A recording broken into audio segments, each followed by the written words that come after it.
Mga kalibor, so gagawin ko naman ngayon yung sa PVC panel sa wall. So,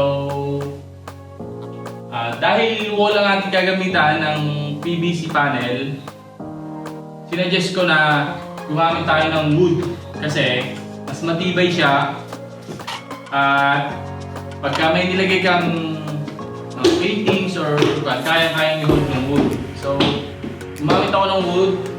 So, nakikita nyo, naikabit ko na. So, next naman, papansin nyo guys, patayo yung wood. Kasi, ang gagawin ko sa PVC panel ay pa-horizontal.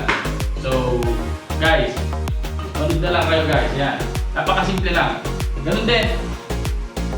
Install mo muna yung pagkakapitan ng PVC panel and install mo yung edge clip. Tapos, dinadiretso na. Tapos na. Gagawin ko guys mula sa baba, pataas. So, siguro, mga 1.5 hour, tapos to.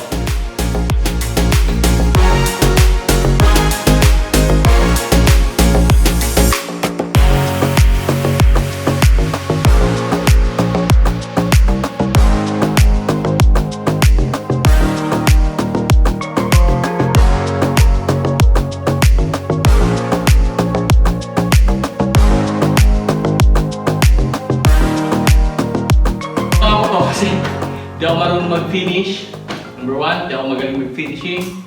Hindi din ako magaling mag-pintura. So, the best, ang expenses ko dito, 4,000. 4,000 for 8 square meters. So, 500 per square meters, yan. So guys, synchronize lang yan. Yan. Sukat. Dalawang gilid. Sigurado.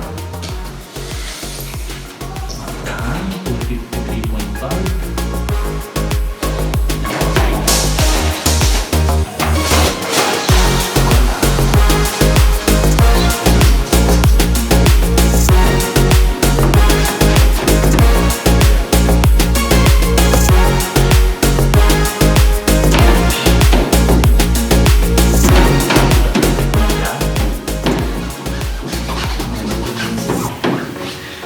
Diba?